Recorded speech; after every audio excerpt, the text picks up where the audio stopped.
আজকের সকালটা শুরু করলাম রিমিকে দিয়ে। আর রিমি ঘুম থেকে উঠে ফ্রেশ হয়ে চা বিস্কুট, একটা টোস্ট বিস্কুট আর লিকার চা দিলাম। ও তো লিকার চা খায়, আমরাও সকালবেলা লিকার চা খাই, মাঝে মধ্যে দুধ চা খাই। ওকে চাটা দিয়ে এসে আমি বিছানাটা গুছাতে চলে আসলাম, কারণ রিমির হচ্ছে পড়াতে আসবে, এর জন্য আমি ভাবলাম তাড়াতাড়ি বিছানাটা গুছিয়ে নিই। শুভ সকাল বন্ধুরা। গুড মর্নিং সকলকে। সকলে কেমন আছো? আশা করি ভালো আছো, আর আমিও ভালো আছি। এখন বাজে কটা? 8:30 বাজে। 10টা থেকে পড়া আছে, তাই মা বিছানা গুছাচ্ছে, একটু পরে পড়াতে আসবে। তো চলো ব্লগটা দেখতে থাকো। শুভ সকাল বন্ধুরা, নতুন সকালে নতুন শুভেচ্ছা।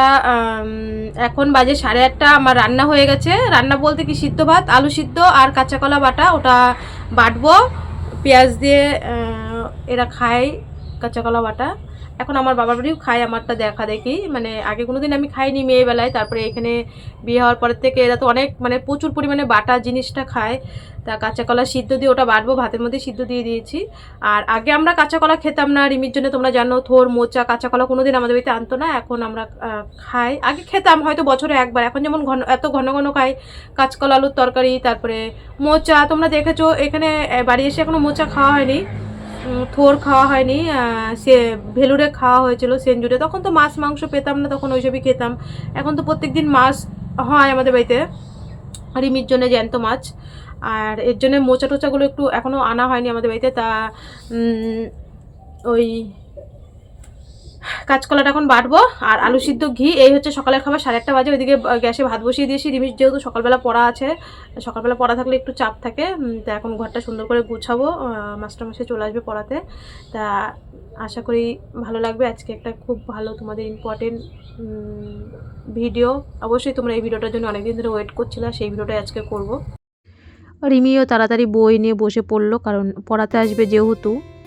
আর ওর যেদিনকে পড়া থাকে ও খুব তাড়াতাড়ি উঠে যায়, আর না হলে কিন্তু 9টা বাজে। হয় আমি কোলে করে নেয়, ওর বাপি কোলে করে নিয়ে বেরোতে হয়। আর আজকে যেহেতু ওর পড়ার চাপ আছে, ও তাড়াতাড়ি বেরিয়ে গেল। আর রিমির বাপি ওইদিকে কাজ করছিল, ও ওইদিকে ব্যস্ত ছিল, আমি ওইদিকে তাড়াতাড়ি এদিকে ব্যস্ত ছিলাম, কারণ যেদিনকে সকালে টিউশনি পড়া থাকে সেদিনকে কিন্তু একটু ঘর গোছানোটা একটু তাড়াতাড়ি, না হলে আস্তে ধীরে বিকালবেলা গোছালাম। তা এদিকে রিমিকে তাড়াতাড়ি খাইয়ে আবার পড়তে বসাতে হবে। ওই আমি বললাম এখন একটা পড়া করতে লাগো, আর আমি তার মধ্যে রান্নাটা করে সবার একবারে ভাত বেড়ে দিলাম। সকালবেলা আলু সিদ্ধ বললাম তো, আর হচ্ছে কাঁচা কলা বাটা, এটাই রান্না করেছিলাম। তা আমি হচ্ছে হাসছি, কারণ একটা ওই শ্রীরামপুরের থেকে একটা বোন আগের দিন আমার সাথে লাইভে যে কথা বলছিল, সোমা বোন, ও ফোন করেছিল, ও ফোনে কথা বলছে আর আমি হাসছি। আর কথা বলতে বলতে ভাতটাও বাড়া হয়ে গেল একবারে। সবাই তিনজনের, ওদের তিনজনকে ভাত দিয়ে দিলাম। আর রিমি সেরকমভাবে খেতে পারিনি, কারণ আমি ভাতটা বাড়তেই না রিমির মাস্টারমশাই চলে এসেছিলো। তা আমি বলছি কি তাড়াতাড়ি খেয়ে নে। তা ও সেই ফোনে কথাই বলে যাচ্ছে ওর মাসিমণির সাথে। হয়তো আজকের ভিডিওটা যদি আমার দেখে তাহলে বুঝতে পারবে। তা আমি বললাম তুই এখন কথা বল, আমি পরে রাতেবেলা কথা বলে নেবো। তা এর মধ্যে না ওর হট করে মাস্টারমশাই চলে এসছে। ও তাড়াতাড়ি খাওয়া ফেলে তুই, ফোন ফেলে তুই, ও দৌড় ঘরে। তারপরে ওর পড়িয়ে যাওয়ার পরে তারপর আর একবার খাইয়ে দিয়েছিলাম। তার মধ্যে তো ওষুধ থাকে, অনেকবার ওষুধ থাকে, টাইম টু টাইম দিতে হয়। এদিকে বাবারও খাওয়া হয়ে গেছে, সবার খাওয়া দাওয়া কমপ্লিট। সকালের যা চায়ের বাসন ছিল, এদিকে রিমি ঘরে পড়ছে, চায়ের বাসন ছিল, তারপরে থাল বাসন যা ছিল সব আবার ধুয়ে টুয়ে আবার তো রান্না বসাতে হবে।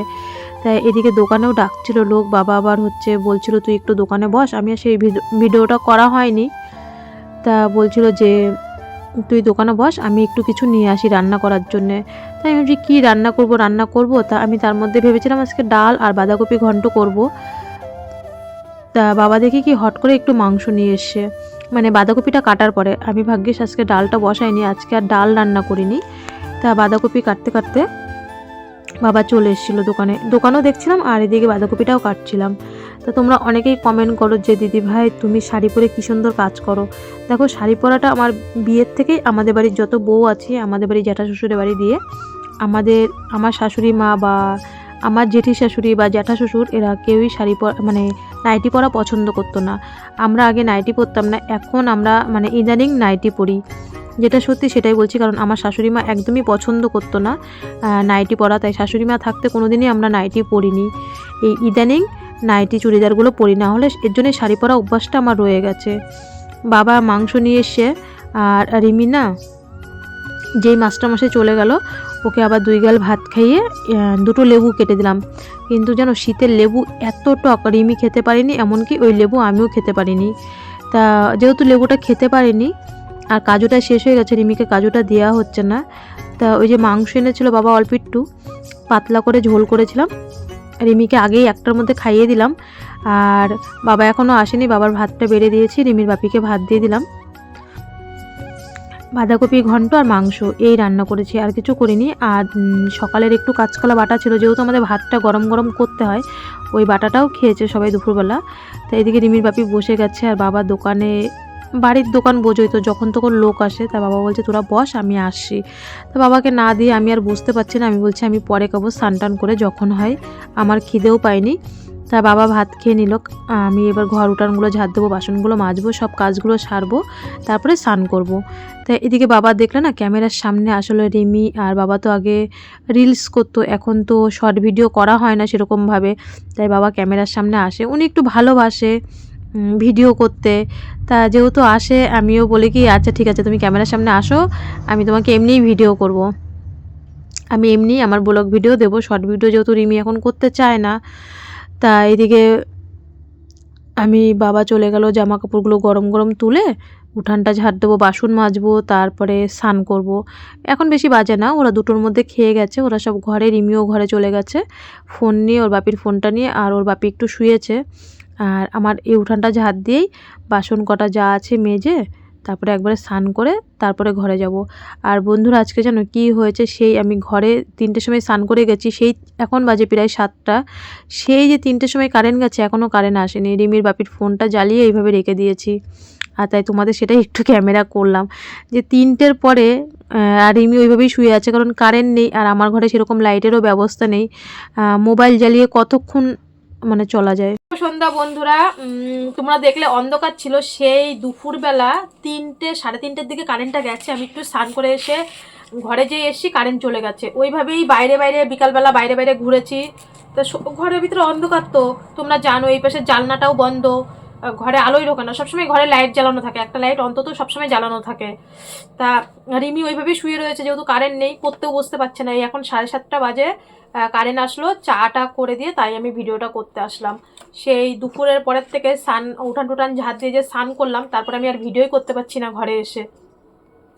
তা ঘরে শোকেস টোকেসও গোছায়নি, আজকে অবশ্য রাতে পড়া নেই, কালকে আবার পড়া আছে, আজকে দিনের বেলা পড়া ছিল। তা আমি যখন বাড়ি আসলাম, আজকে যেই ভিডিওটা মেন করা, আমি যখন বাড়ি আসলাম তখন অনেকেই কমেন্ট করছিল, অনেকে রাগও করেছে যে দিদি তোমার বাড়ি যাব, কোথায় বাড়ি। আমার তো তোমরা আমার ভিডিওতে দেখতেই পাচ্ছ আমার বাড়িটা কোথায়, হাবড়ায় বাড়ি। তা আজকে সেই উদ্দেশ্যে আমার ভিডিওটা করা। আমি তখন বলেছিলাম যে আমি 8 মাস পরে বাড়ি এসেছি, আমাকে একটুখানি সময় দাও। তখন আমার ঘরটা খুবই ভিজা ভিজা ছিল, এখনও রান্নাঘরটা প্রত্যেকদিন লেপি তো, মাটির ঘর বোঝোই তো, জল টল পরে ভিজা থাকে, বারান্দাটাও শুকিয়ে গেছে, ঘরটাও মোটামুটি শুকিয়ে গেছে। আর সেরকম একটা আমার বাড়িতে রোদ পড়ে না, তোমরা ভিডিওতে সবটাই দেখো। তা তখন অনেকেই রাগ করেছো, আর যারা বলছো যে ইমেল কি আমার বাড়ির ঠিকানার ইমেল না কি করতে বলছো, ওইসব পারবো না আমি করতে, একদম ডাইরেক্ট আমার ফোন নাম্বার আছে, আমার হাবড়াতে বাড়ি। যারা শিয়ালদার থেকে বনগা ট্রেন বা গোবরডাঙ্গা লোকাল বা হাবড়া লোকাল বা মছলন্দপুর লোকাল ধরলেই বা ঠাকুরনগর লোকাল ধরলেই তোমরা হাবড়াতে নেমে যাবে।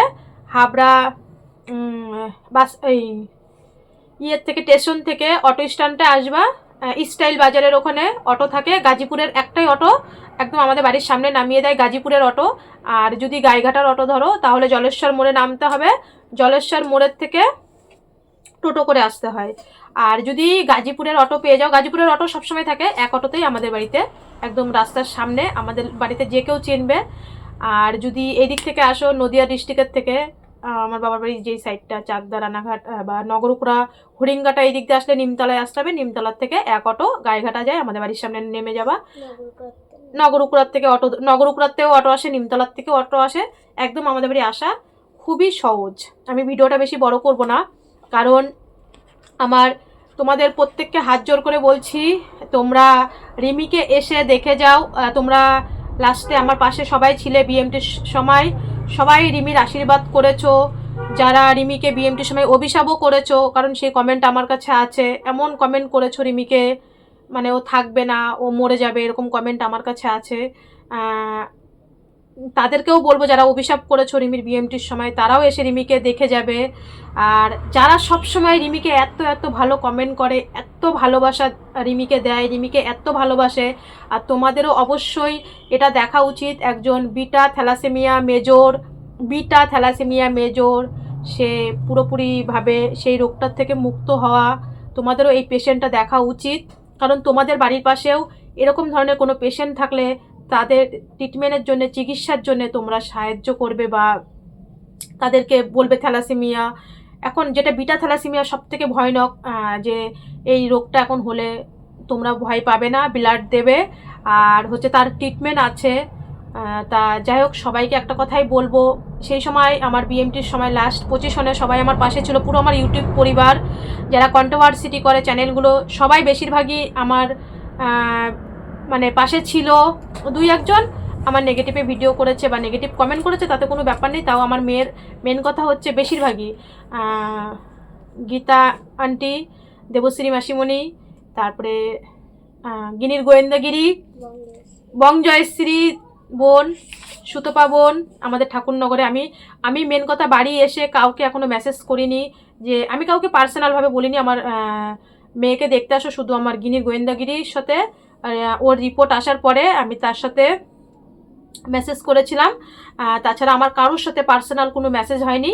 আর যখন রিমির রিপোর্ট আসে, 3rd বন মেরু রিপোর্ট, তখন দেবশ্রী মাসিমণির সাথে, কারণ সে আমার খবর সবসময় নিত। কারণ আমার যখন চিকেন পক্স ধরা পড়লো, আমি যখন নারুবিতে আমার ট্রিটমেন্ট হচ্ছিল, সে যখন আমার ভিডিওটা দেখার সঙ্গে সঙ্গে সে আমাকে ফোন করেছিল, বলেছিল যে নারুবিতে যখন আমি যাব, আমি তার ভ্যাকসিন ট্যাকসিন নিয়েও নি, সবই ভুলে গেছি, বলেছিল নারুবিতে তার লোক আছে। সে আমার ভিডিওটা দেখার সঙ্গে সঙ্গে আমাকে ফোন করেছিল।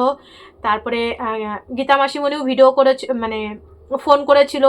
তারপরে গীতা মাসিমণি বলেছিল তোমার যখন পয়সা লাগবে আমার কাছে চাবে, আমি দেবো 1-2 হাজার টাকা যখন তোমার লাগবে। তারপরে এমনকি গীতা মাসিমণি এই কথাও বলেছিল, আমি রিমির বিএমটির পরে আমার 13টা-14টা ওপিডি হয়েছিল, প্রত্যেকটা ওপিডিতে আমার 10,000 টাকা করে লাগতো। তখন বলেছিল তুমি আরেকবার সবার কাছে সাহায্য চাও। আমি বলছি না মাসিমণি, আমার যেইটুক দরকার ছিল আমি সেইটুক আমাকে সাহায্য করেছে আমার ইউটিউব ফ্যামিলি, আমি সাহায্য চাবো না। কারণ প্রত্যেক সপ্তাহে তো ঠিক আমার দাদা, তারপরে রুমাদিও আমাকে কিছু কিছু করে দিয়েছে, কেউ 500, কেউ 1000 পাঠিয়েছে, আর বাদবাকিটা আমার দাদা যেইভাবেই হোক জোগাড় করেছে। আমি বলছি না মাসিমণি, আমি আর কারোর কাছে হাত পাতবো না।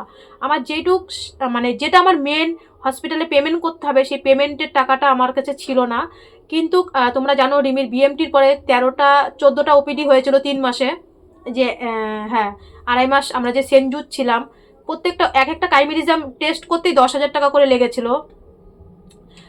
তা হচ্ছে আমার প্রায় 1,30,40,000 টাকা শুধু ওর ওপিডিতেই গেছে। কারণ রিমি সেরকমভাবে সাহায্য পায়নি, তোমরা জানো 12 বছর পার হয়ে গেছিলো, আর রিমি সেরকমভাবে হেল্পিং পায়নি, যে সংস্থার থেকে যেগুলো পায় 10 বছরের মধ্যে করতে পারলে, সবাইকে বলবো 10 বছরের মধ্যে করার চেষ্টা করবা বিএমটি।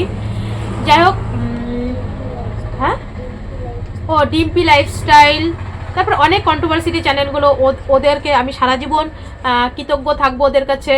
তারপরে এমনিও যারা যারা যারা ছোটো ছোটো চ্যানেলগুলো, কেউ বড় চ্যানেলে আমার ভিডিও কেউ ছাড়েনি, ছোটো ছোটো চ্যানেলগুলোই কন্ট্রোভার্সিটিগুলো আমার পাশে ছিল, আমি তাদের কাছে সারা জীবন কৃতজ্ঞ থাকবো। সবাইকে একটা কথাই বলবো, তখন আমি বলেছিলাম বাড়ি আসার পরে যে অবশ্যই, তারপরে অপুর সংসার দিদি, আমি সবাইকেই বলবো, যে বলেছিলাম যে আমি বাড়ি একটুখানি আমাকে সময় দাও 1 মাস, আমি একটু ঘরটা গুছিয়ে নিই, তোমরা রিমিকে এসে দেখে যাবে আর রিমিকে আশীর্বাদ করে যাবে।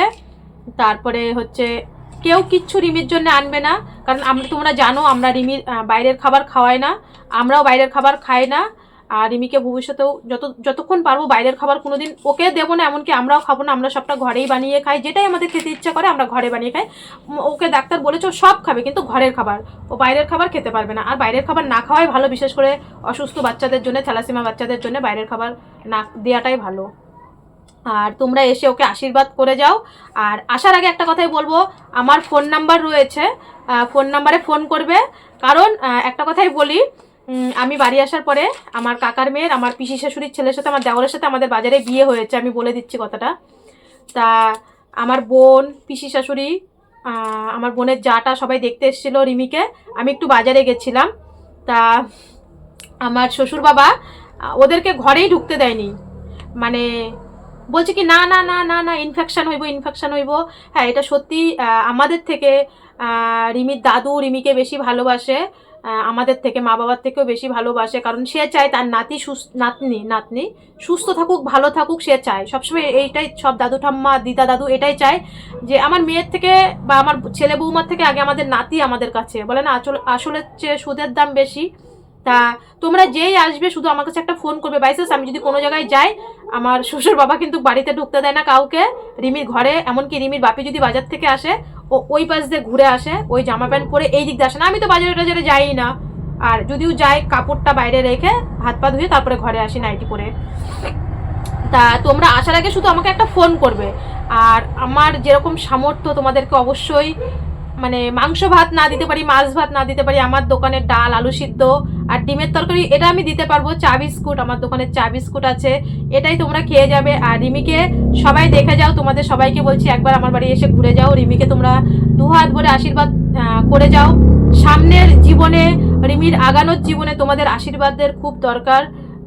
আর তোমরা আমার পাশে ছিলে, তোমাদের ঋণ আমি কোনোদিন ভুলতে পারবো না। সারা জীবন তোমাদের কাছে এরকমভাবেই আমি কৃতজ্ঞ, মাথা নত হয়ে থাকবো। আমার যা উপকার করেছো সব কন্ট্রোভার্সিটি চ্যানেলগুলোতে আমি বলছি তোমাদের কাছে, মাসিমণিরা, জয়শ্রী বোন, আমি কাউকে কোনো পার্সোনাল মেসেজ বা কিচ্ছু করিনি। বাড়ি আসার পরে আমি ভেবেছি আমি ভিডিও করে সবাইকে বলবো, আমার চোখে সবাই সমান। ছোট ছোট চ্যানেলগুলো সবাই আমার ভিডিও, রিমির ভিডিও ছেড়েছিল। যাই হোক বন্ধুরা, তোমরা সবাই আমাদের বাড়ি আসো, আমার যত দিদি ভাই বোন সবাই রিমিকে এসে আশীর্বাদ করে যেও। তোমাদের আশীর্বাদটা খুবই প্রয়োজন। একটা কথা বারবারই বলবো, তোমাদের আশীর্বাদ রিমির খুব প্রয়োজন। মাথায় হাত রেখো, অন্তত ওরা মাথায় হাতটা রেখে আশীর্বাদ করো। ও কিচ্ছু তোমাদের কাছে চায় না, শুধু আশীর্বাদটা। আর এটুকুই বলবো, সবাই ভালো থেকো, সবাই সুস্থ থেকো। আজ এই পর্যন্ত, কাল কোনো এক ভিডিওর সাথে দেখা হচ্ছে। চ্যানেলে নতুন হয়ে থাকলে অবশ্যই সাবস্ক্রাইব করে পাশে থেকো। আর অবশ্যই তোমরা কিন্তু, আমি তোমাদের হাত জোর করে বলছি, অবশ্যই তোমরা কিন্তু রিমিকে দেখতে আসবে। আমি বলেছিলাম একটা ভিডিও করে বলবো, আর সেটাই আজকে করলাম। আজকে এই পর্যন্ত, কাল কোনো এক ভিডিওর সাথে আবার দেখা হচ্ছে। টাটা।